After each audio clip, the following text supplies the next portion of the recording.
ঈদকে ঘিরে সাভার ও গাজীপুর মহাসড়কে যাত্রীদের চাপ বেড়েছে। এ নিয়ে বিস্তারিত জানাতে সাভার থেকে সরাসরি যুক্ত হচ্ছেন সহকর্মী দেওয়ান ইমন ও গাজীপুর থেকে যুক্ত হচ্ছেন মাহমুদুল হাসান। প্রথমেই চলে যাচ্ছি সাভারে ইমনের কাছে। ইমন, সড়ক পরিস্থিতি কেমন দেখতে পাচ্ছেন জানাবেন। বুবলি, আজকে সরকারি ছুটি হওয়ার পর থেকে কিন্তু সড়কে যাত্রী চাপ সেটি কিন্তু বেড়েছে। তবে হঠাৎ করে বৃষ্টি শুরু হওয়াতে কিন্তু এখন যারা সড়কে ছিলেন তারা কিন্তু কাউন্টারগুলোর ভেতরে এসে প্রবেশ করেছেন। আমরা সড়কে সকাল থেকে রয়েছি, সড়কে যেই যাত্রী ভোগান্তি যেটা যানজটে সেটি কিন্তু এখনো পর্যন্ত চোখে পড়েনি। তবে যাত্রী যারা রয়েছেন তারা কিন্তু কাউন্টারগুলোতে নির্দিষ্ট গন্তব্যে পৌঁছানোর জন্য যে পরিবহন সেটির অপেক্ষায় কিন্তু রয়েছেন। এখন যে চিত্রটি দেখাচ্ছি এটি সাভারের আশুলিয়ার যে বাইপাইল বাস স্ট্যান্ড রয়েছে সেই বাইপাইল বাস স্ট্যান্ডের চিত্র।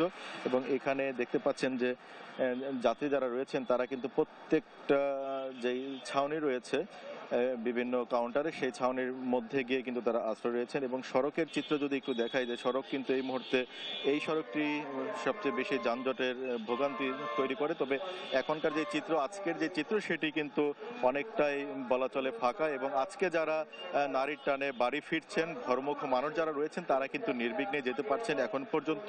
তবে দুপুরের পর থেকে শিল্পাঞ্চলে বেশ কিছু কলকারখানা ছুটি হওয়ার কথা রয়েছে।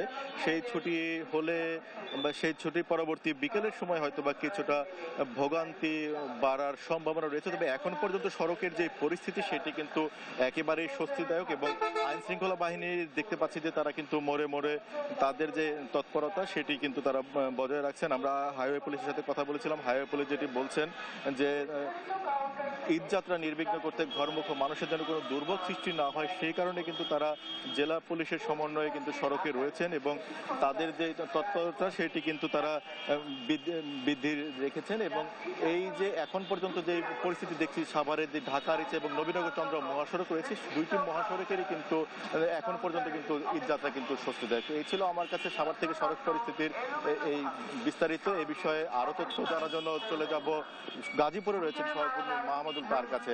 মাহমুদুল, সেখানে সড়ক পরিস্থিতির কি খবর দেখছেন জানাবেন। ধন্যবাদ ইবন। সাভারের মতো গাজীপুরেও কিন্তু যানবাহন স্বাভাবিক রয়েছে, যান চলাচল, যেহেতু সরকারি ছুটির দিন আজকে প্রথম দিন এবং প্রথম দিনে সকাল থেকেই যাত্রীদের কিছুটা চাপ লক্ষণীয়। তবে গাজীপুর দিয়ে যেহেতু 32 জেলার মানুষ এই সড়কটি ব্যবহার করে বাড়ি ফিরবেন, যার জন্য এই গাজীপুরের দিকে কিন্তু সারা দেশের নজর রয়েছে। আমি যদি সড়কের সার্বিক পরিস্থিতি একটু বলি, গতকাল সন্ধ্যা থেকে যানবাহনের চাপ কিন্তু কিছুটা বেড়েছে। বিশেষ করে ঢাকা টাঙ্গাইল মহাসড়কের চন্দ্রা ও কালিয়াকৈরের বাইপাস এলাকায় যানবাহনের দীর্ঘ সারি লক্ষ্য করা গেছে। বিআরটিএর নির্দেশনা অনুযায়ী আজ থেকে মহাসড়কে ট্রাক, লরি ও কাভার ভ্যান চলাচল বন্ধ থাকার নির্দেশনা থাকলেও তা কিন্তু মানছেন না চালকরা। আরেকটু যদি বলি, ঢাকা ময়মনসিংহ মহাসড়কের আবদুল্লাপুর থেকে চান্দনা চৌরাস্তা পর্যন্ত 12 কিলোমিটার এলাকা এখন গরমুখ মানুষের জন্য বড় দুশ্চিন্তার নাম। বিআরটি প্রকল্পের ড্রেনেজ ব্যবস্থা অচল থাকায় সামান্য বৃষ্টি হলেই এখানে জলাবদ্ধতা তৈরি হয়। আবহাওয়া অফিসের বৃষ্টির পূর্বাভাস যদি সত্যি হয়, এই পথটুকু পাড়ি দেওয়া হবে চরম এক যুদ্ধ। এছাড়া চন্দ্রা মোড়ে বাস কাউন্টারগুলো বন্ধ থাকায় যাত্রীরা দরদাম করে বাসে উঠছেন, আর এই সুযোগে পরিবহনগুলো বাড়তি ভাড়া আদায় করছে বলে অভিযোগ রয়েছে। নির্দিষ্ট বাস বে না থাকায় যত্রতত্র বাস থামানো এবং মহাসড়কের উপর অবৈধ বাজারের কারণে রাস্তা সংকীর্ণ হয়ে যাচ্ছে, যা জটলাকে আরও দীর্ঘ করবে। এছাড়া রেলে ঈদে কিন্তু রেলের বাড়তি সেবা রয়েছে।